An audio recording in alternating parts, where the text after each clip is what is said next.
আসসালামু আলাইকুম। সবাই কেমন আছেন? আশা করি সবাই ভালো আছেন। আজ আপনাদের জন্য নিয়ে এসেছি নতুন গল্পের প্রথম পর্ব। আশা করি গল্পটি আপনাদের ভালো লাগবে। তাহলে চলুন শুরু করা যাক। আজ আমার বাসর রাত। তবে আমার বিয়েটা সব বিয়ের মতো স্বাভাবিক বিয়ে হয়নি। খুবই ব্যতিক্রমভাবে হয়েছে। আমার স্বামী এখনো পর্যন্ত আমার মুখ দেখেনি, এমনকি আমিও না।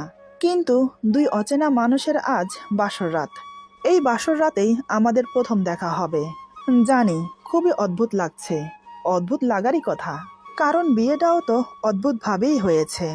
বাসর ঘরে বসে আছি লাল টুকটুকে শাড়ি পরে স্বামীর অপেক্ষায়, কিন্তু উনি এখনো আসছেন না। কেমন যেন অস্থির লাগছে আমার, কারণ বাসর ঘরে বসে আছি প্রায় 3 ঘন্টা হতে চলল। হঠাৎ দরজা খুলে কেউ ভেতরে প্রবেশ করলো। আমি একটু নড়ে চড়ে বসলাম। যিনি এসেছেন তিনি আমার স্বামী ছাড়া আর কেউ হবে না। আমি চুপচাপ বড় করে মাথায় ঘোমটা দিয়ে বসে রইলাম। কিন্তু হঠাৎ আমাকে অবাক করে দিয়ে উনি যা করলো, তার জন্য আমি মোটেও আশাবাদী ছিলাম না। এমন কিছু হবে বা এমন কিছু শুনবো ভাবতেও পারিনি। এরপর যা হলো। আমার নাম আফিয়া আক্তার পারভিন। আমার নামটা বিশেষ একজন মানুষের নামের সাথে মিলিয়ে রাখা হয়েছে। সেটা ক্রমশ প্রকাশ্য। ফ্যামিলিতে মা বাবা, বড় 2 ভাই, দাদা দাদু, ছোট কাকা আর আমি আছি। বড় ভাইয়া 2জন বাবার চালের আড়ত দেখাশোনা করে, আর মার্কেটে 4-5টা দোকান আছে, সেগুলো ছোট কাকা। আর বাবা মাঝে মাঝে সবখানে গিয়ে তদারকি করে। আমি পড়াশোনা করি। সবার ইচ্ছে আমাকে মাদ্রাসায় পড়াবে, হলো তাই। আমাকে মাদ্রাসায় পড়াচ্ছে। যেহেতু আমি মাদ্রাসায় পড়ি, তাই আমি বাহিরে যেতে বোরখা পরে যাই, এমনকি 5 ওয়াক্ত নামাজ পড়ি। সচরাচর মানুষের সামনে প্রয়োজন ছাড়া যাই না। আমি দেখতে ঠিক পুতুলের মতো। একটা পুতুল দেখতে যেমন সুন্দর, আমি তার থেকেও নাকি বেশি সুন্দরী। আমি জানি না, তবে সবাই বলা বলি করে। আমার চোখের মণি দুটো হালকা নীলাভ, যেটা যে কাউকে আকর্ষণ করে। শরীরের গঠন, এমনকি ফিগার, সব মিলিয়ে পারফেক্ট। আমি আমার ফ্যামিলির সবার আদরের। পুরো বাড়িতে একমাত্র মেয়ে বলে আমি আছি, তাই হয়তো আদরটা একটু বেশিই পাই। আমাদের সুখী পরিবার। ভালোই দিন যাচ্ছিল। ধীরে ধীরে মাদ্রাসার পড়াও শেষ করলাম। পড়াশোনা শেষ করে যখন বাড়িতে বসে আছি, তখনই সবাই উঠে পড়ে লাগলো আমার বিয়ের জন্য। বেশ কয়েক জায়গায় পাত্র দেখলো, কিন্তু কারো মন মতো হলো না। শেষমেশ আরো কয়েকটাকে দেখার পর একজনকে তাদের পছন্দ হলো। ছেলেরা অনেক বড় লোক, ভালো ফ্যামিলি, ভালো খানদান, তাই বাড়ির সবাই রাজি হয়ে গেল। আর ছেলেটা দেখতেও বেশ, আমার সাথে মানাবে ভালো। বিয়ের পাকা কথা হয়ে দিন তারিখ ঠিক হলো। আগামী মাসের 10 তারিখে বিয়ে। বিয়ে নিয়ে সব মেয়েরই স্বপ্ন থাকে। আমিও সেই স্বপ্নের সাগরে ভাসছি। কত কিছু মনে মনে প্ল্যান করে নিয়েছি। বিয়ের পর স্বামীর সাথে কি কি করব, তাকে নিয়ে কোথায় কোথায় ঘুরতে যাব, আরো কত কিছু। দেখতে দেখতে বিয়ের দিন ঘনিয়ে এলো। বাড়িতে হুলস্থুল কাণ্ড। বিয়ে বাড়ি বলে কথা, তবে আত্মীয় স্বজনদের অনেক আগেই দাওয়াত দেওয়া হয়ে গেছে। এখন শুধু বাড়ি সাজানো আর অনুষ্ঠানের আয়োজন করা। ধীরে ধীরে সবাই বিয়ের সব আয়োজন করে ফেলল। আজ গায়ে হলুদ। বাড়ি ভর্তি মেহমান গমগম করছে। ছেলে পক্ষ থেকে আমার জন্য হলুদ নিয়ে এলো। যারা হলুদ নিয়ে এসেছে তারা আমাকে দেখে তো প্রশংসায় পঞ্চমুখ। সবার মুখে মুখে আমার রূপের চর্চা, কিন্তু আমার পোশাক তাদের মন মতো হলো না। আসলে আমি হলুদের শাড়ি পরেছি বটে, তবে তার সাথে হেজাব পরেছি। এটা তাদের মন মতো হলো না। গায়ে হলুদের পর্ব শেষ করে তারা চলে গেল। ও, আপনাদেরকে তো বলাই হয়নি, আমার বিয়েতে আমার মায়ের এক সই এসেছে। তাদের যুগে তারা একে অপরকে সই বলতো, তবে আমাদের যুগে আমরা বান্ধবী বা ফ্রেন্ড বলি। মা আর মার বান্ধবী, তারা একদম 2 বোনের মতো। বিয়ের আগে তারা গলায় গলায় থাকতো, কিন্তু বিয়ে হয়ে যাওয়ার পর তেমন একটা দেখা সাক্ষাৎ হয় না, কারণ দুজনের বিয়ে অনেক দূরে দূরে হয়েছে। তাই এত দূর থেকে যাতায়াত করা সম্ভব হলেও ওই যে কথাই আছে না, বিয়ের পর মানুষ সংসারিক হয়ে যায়। সংসার, তার সাথে সংসারের দায়িত্ব সব ঘিরে ধরে। তবে হ্যাঁ, মনের টান ঠিক আগের মতোই রয়ে গেছে। মাঝে মাঝে ওদের ফোনে কথা হয়। আজ আমার বিয়েতে মায়ের বান্ধবী আর তার ছেলে এসেছে। ওনার হাজব্যান্ড নাকি অনেক আগেই মারা গেছে হৃদরোগে। স্বামী মারা যাওয়ার পর স্বামীর বিজনেস নিজের হাতে উঠিয়ে নেয়, কারণ পরিবারে আর কেউ ছিল না। মায়ের বান্ধবীর নাম রানু বেগম, আমি তাকে রানু খালা বলে ডাকি। যাই হোক, গায়ে হলুদ যেখানে হচ্ছে সেখানে শুধু মেয়েদেরই আনাগোনা ছিল, ছেলেদের আসা বারণ ছিল। যা হচ্ছে সব আমার কথা মতোই হচ্ছে, আর আমার কথা তো কেউ ফেলতে পারবে না। গায়ে হলুদের পর্ব শেষ হওয়ার পর আমাকে গোসল করানো হলো। তারপর এক সময় আমি ঘুমোতে চলে গেলাম। সকাল সকাল আবার ঘুম থেকে উঠে পড়লাম। আজ আমার বিয়ে, আত্মীয় স্বজন বাড়ি ভর্তি, এদিক থেকে সেদিক, সেদিক থেকে এদিক মানুষ আনাগোনা করছে। তবে আমার রুমে মেয়েরা ছাড়া আর কেউ আসা নিষেধ, তাই এখনো পর্যন্ত বাড়ি ভর্তি এত মেহমানের ভেতর মেয়েরা ছাড়া আমাকে কোনো ছেলে এখনো পর্যন্ত দেখতে পায়নি। দুপুরের দিকে ছেলের বাড়ি থেকে আমার জন্য শপিং করা সব জিনিস পাঠানো হলো। তারা বলে পাঠিয়েছে মেয়েকে আগে থেকেই রেডি করে রাখুন, আমরা আসার সাথে সাথে যেন বিয়েটা হয়ে যায়, তাতে করে বেশি দেরি হবে না। দুপুর 2:30টার দিকে আমাকে সাজানো হলো। সবাই আমার দিকে হতবাক হয়ে তাকিয়ে আছে, কারোর যেন চোখের পলকই পড়ছে না। সবাই শুধু বিড়বিড় করে বলছে, এ কি মানুষ, নাকি কোনো পরী, নাকি স্বর্গের হুর, কোনটা?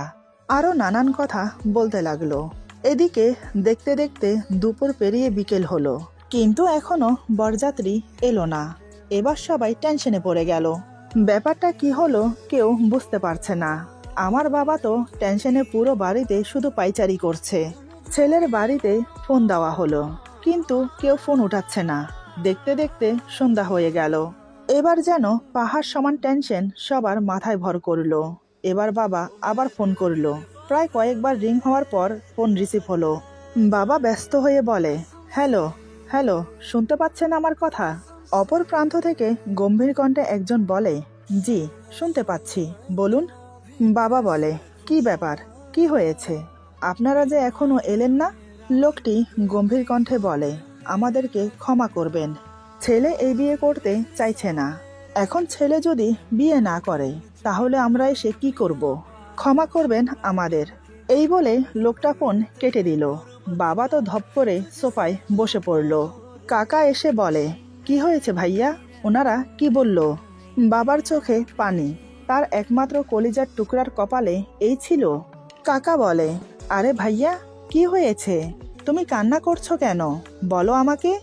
বাবা কাপা কাপা গলায় বলে, ওরা ওরা বিয়েটা ভেঙে দিল, আমার মেয়েটার কি হবে এখন? কথাটা পুরো বাড়িতে ছড়িয়ে পড়ল। সবার মুখে মুখে একটাই কথা, এই মেয়ের বিয়ে ভেঙেছে। এই মেয়েকে কে বিয়ে করবে? বিয়ে ভাঙা মেয়ের কখনো বিয়ে হয় না। কেউ অলক্ষিণী, অপয়া, নানান কথা বলতে লাগলো। ততক্ষণে কথাটা আমার কানেও এসেছে। কথাটা শোনার সাথে সাথে মাথায় যেন আসমান ভেঙে পড়লো আমার। এক নিমেষেই বুক ভরা আশা আকাঙ্ক্ষা সব ধূলিসাৎ হয়ে গেল। চোখের স্বপ্ন এখন পানির ধারায় বয়ে যাচ্ছে গাল বেয়ে। দু চোখ বেয়ে নীরবে জল গড়িয়ে পড়ছে। আমি পুরো পাথর হয়ে গেছি। আপনারা বুঝতে পারছেন বিয়ের দিন একটা মেয়ের বিয়ে ভাঙা কতটা বেদনাদায়ক। কিন্তু আমার সাথে কেন এমন হলো? দাদা দাদু, বড় ভাইয়ারা, ছোট কাকা আমার পাশে বসে আমাকে বোঝাচ্ছে। তারা তো আমাকে সান্ত্বনা দিয়েই যাচ্ছে, কিন্তু আমি কোনো কথা না বলে শুধু নীরবে কান্না করছি। এদিকে মা কান্নায় ভেঙে পড়েছে। রানু খালা মাকে সান্ত্বনা দিচ্ছে, কিন্তু এই সান্ত্বনাতে কি হবে? মা কান্না করতে করতে বলে, এ কি সর্বনাশ হলো আমার মেয়েটার। আমার মেয়েটির সমাজে মুখ দেখাবে কি করে? লোকে তো এখন ছি ছি করবে দেখলেই। এতক্ষণে তো মনে হয় পাড়া শুদ্ধ সবাই জেনে গেছে। কি হবে এবার আমার? আমার মেয়েটার জীবন যে শেষ হয়ে গেল। আরো নানান কথা বলতে লাগলো। এদিকে মার কথা শুনে আর কান্না দেখে রানু খালা চিন্তায় পড়ে গেল। উনি কি করবেন ভেবে পাচ্ছে না। মার পাশে বসে অনেকক্ষণ ভাবলেন। বেশ কিছুক্ষণ ভাবার পর তিনি অনেক বড় একটা সিদ্ধান্ত নিলেন, যেটা কখনোই হবার নয়। তিনি মনে মনে সিদ্ধান্তটা ভেবে মাকে বলে, দেখ, এ অবস্থায় ভেঙে পড়া চলবে না, মনে সাহস রাখতে হবে। তোরা যদি এভাবে ভেঙে পড়িস তাহলে মেয়েটিকে সামলাবি কি করে? কথাগুলো বলে আবার চুপ হয়ে গেল। বেশ কিছুক্ষণ পর আবার বলে, আমি না একটা সিদ্ধান্ত নিয়েছি। জানি না আমার কথাটা শুনে তুই কি রিয়েক্ট করবি। আসলে আমি বলতে চাইছি আমার ছেলের সাথে পারভিনের বিয়ে দিতে। রানু খালার কথা শুনে মা অবাক হয়ে চোখ বড় বড় করে তাকিয়ে থাকে।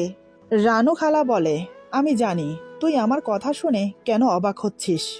বয়সের পার্থক্যটা নিয়ে ভাবছিস তো? আমি জানি তোর মেয়ের থেকে আমার ছেলে 1 বছর 6 মাসের ছোট। এই সামান্য পার্থক্যটা কিছু যায় আসে না।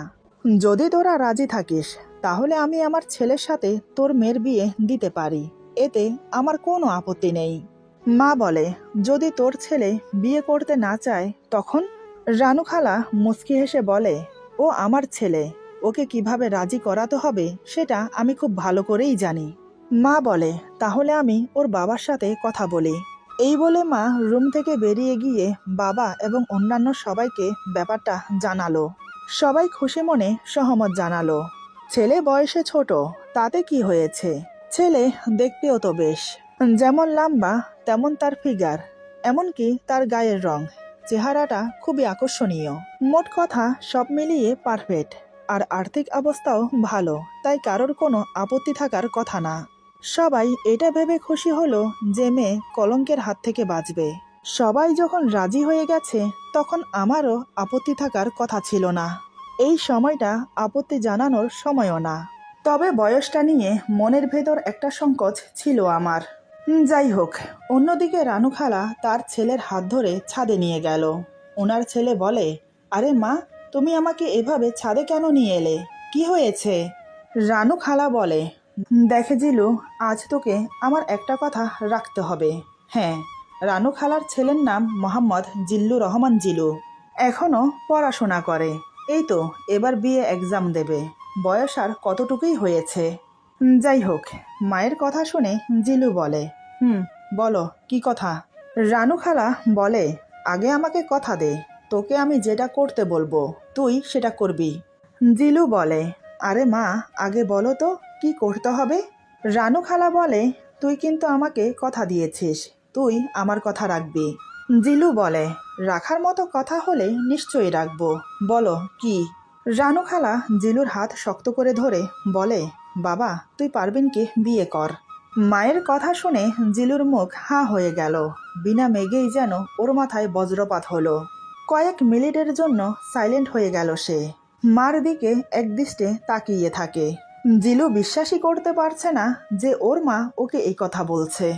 রানু খালা বলে, কিরে বাবা, তুই মায়ের কথা রাখবি? দেখ বাবা, আমি ওদেরকে কথা দিয়ে ফেলেছি। তুই একটা কথা ভেবে দেখ, তুই যদি মেয়েটিকে বিয়ে করিস তাহলে মেয়েটি কলঙ্কের হাত থেকে বেঁচে যাবে। ওর পরিবারের সম্মানহানি হবে না। এমনকি আমি তাদেরকে জবান দিয়েছি, আমার জবানটা থাকবে। তুই রাজি হয়ে যা বাবা, আমি বলছি, আমি তোকে বলছি। তুই পারবিনকে বিয়ে করে ঠকবি না। খুব ভালো একটা মেয়ে, এমন মেয়ে আজকাল পাওয়া যায় না। মার কথা শুনে জিলু মায়ের হাত থেকে হাত ছাড়িয়ে নিল। জিলু বলে, মা, তুমি কি বলছো?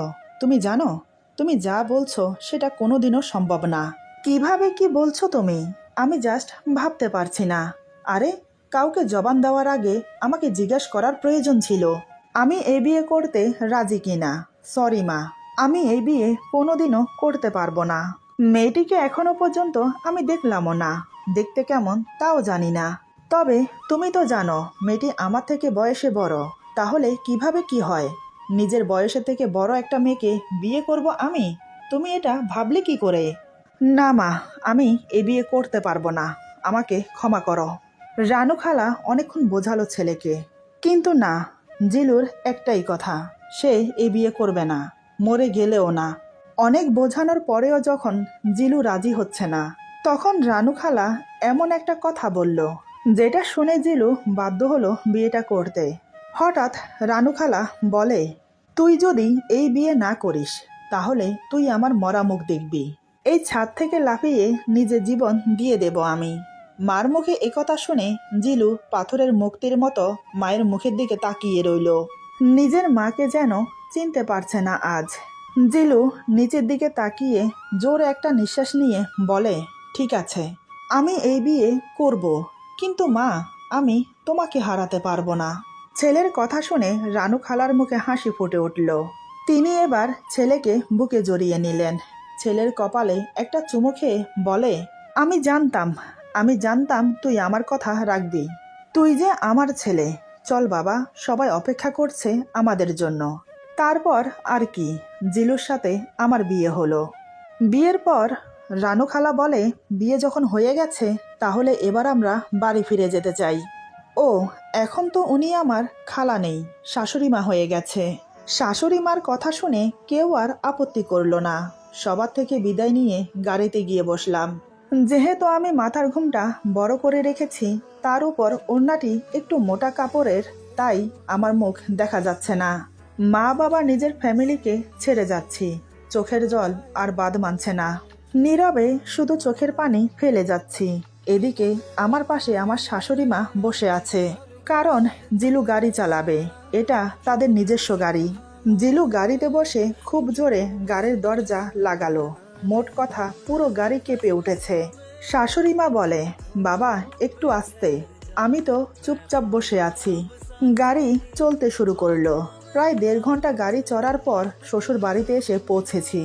এদিকে গাড়ি বাড়ির ভেতরে প্রবেশ করার পর জিলু গাড়ি থেকে নেমে সোজা বাড়ির ভেতরে ঢুকে গেল। আমার শাশুড়ি মা আমাকে নিয়ে গাড়ি থেকে নেমে এলো। আমাকে নিয়ে বাড়ির ভেতরে প্রবেশ করে দোতলার একটা রুমে আমাকে নিয়ে গিয়ে বলে, এটা হচ্ছে তোদের রুম।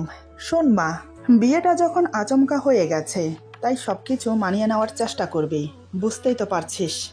এরপর শাশুড়ি মা আমাকে আরো অনেক কিছু বুঝিয়ে চলে গেল। আমি খাটের উপর বসে আছি। আজ আমার বাসর রাত। এদিকে আমি অপেক্ষমান স্বামীর জন্য। অন্যদিকে জিলু ছাদে গিয়ে খোলা আকাশের নিচে দাঁড়িয়ে আকাশের পানে চেয়ে ভাবতে লাগলো নানান কথা। কি থেকে যে কি হয়ে গেল কিছুই বোধগম্য হচ্ছে না ওর। এদিকে আমি অপেক্ষা করতে করতে ঝিমোচ্ছি। রাত এখন কয়টা বাজে তাও জানি না। ঘুমটা উঠিয়ে ঘরের চারিদিকে দেখতেই দেয়ালে টাঙানো ঘড়ির দিকে চোখ পড়ল। রাত এখন 1টা বাজে। ঘড়ির টাইম দেখে একটু অবাকই হলাম। পাক্কা 3 ঘন্টা বসে আছি আমি, কিন্তু ওনার আসার নামগন্ধ নেই। ব্যাপারটা কি ঠিক বুঝলাম না। আরো বেশ কিছুক্ষণ পর হঠাৎ দরজা খোলার শব্দ হলো। ঘরের দরজা খুলে যিনি প্রবেশ করেছেন তিনি আর কেউ নয়, আমার স্বামী। এবার আমি একটু নড়ে চড়ে বসলাম। জিলু রুমে প্রবেশ করে জোরে দরজা লাগিয়ে দিল। দরজা লাগানোর শব্দে আমি খানিকটা কেঁপে উঠি। উনি আমার সামনে এসে আমাকে অবাক করে দিয়ে সামনে থাকা টি টেবিলে জোরে একটা লাথি মারলো। লাথি মারার সাথে সাথে টেবিলটা কাত হয়ে পড়ে গেল। সাথে টেবিলের উপরে রাখা পানির জগ আর গ্লাস পড়ে ভেঙে গেল। এতক্ষণে আমার যা বোঝার আমি বুঝে গেছি। মানে এই বিয়েতে ওনার সম্মতি ছিল না। কিন্তু তাহলে আমাকে বিয়ে করলো কেন? আমি ঘাবড়ে না গিয়ে স্বাভাবিক থাকার চেষ্টা করলাম। এবার জিলু আমাকে অবাক করে দিয়ে বলে, আপনি তো বড়ই ধূর্ত। একটা হাঁটুর বয়সী ছেলের সাথে বিয়ে করে নিলেন। লজ্জা বলতে কিছু আছে আপনার? আমি বললাম, আপনি আমাকে ভুল বুঝছেন, আসলে ব্যাপারটা তা না। জিলু বলে, তাহলে কি? আপনি জানেন আপনি আমার থেকে বয়সে বড়। আমি এখনো কলেজে পড়ি। আপনার সাথে আমার যায়? আপনার বর আপনাকে বিয়ে করেনি, তাই আপনি আমার গলায় ঝুলে পড়লেন। আরে, বিয়ে বাড়িতে কি আর কাউকে পাননি? আমাকে কেন শুধু শুধু ফাঁসির মঞ্চের আসামি বানালেন? আমি বললাম, আমাদের প্রিয় নবী হজরত মুহাম্মদ সাল্লাল্লাহু আলাইহি সাল্লাম কিন্তু তার থেকে 24-25 বছরের বয়সের বড় মা খাদিজাকে বিয়ে করেছেন। মা খাদিজা ছিলেন বিধবা। তিনি যখন পেরেছেন, তাহলে আপনি কেন পারবেন না? আপনার যখন বিয়েতে সম্মতি ছিল না, তাহলে বিয়ে করলেন কেন? না করলেই পারতেন। জিলু বলে, এই যে, আমাকে একদম হাদিস শোনাতে আসবেন না। বলেছিলাম আমি এই বিয়ে করব না, মরে গেলেও না। কিন্তু আমার মা আমাকে বাধ্য করলো এই বিয়ে করতে। আমি বললাম, সেটা কিভাবে? জিলু বলে, উনি আমাকে সুইসাইডের হুমকি দিয়েছে। আমি যদি এই বিয়ে না করি তাহলে ওনার মরা মুখ দেখব। আমি আমার মাকে অনেক ভালোবাসি, তাকে আমি কোনোভাবেই হারাতে চাই না। তাই বাধ্য হয়েছে আপনার মতো মেয়েকে বিয়ে করতে। আমি বললাম, যা হবার হয়ে গেছে। আপনি একবার আমার ঘুমটা উঠিয়ে আমাকে দেখুন, যদি আপনার রাগ কমে যায়।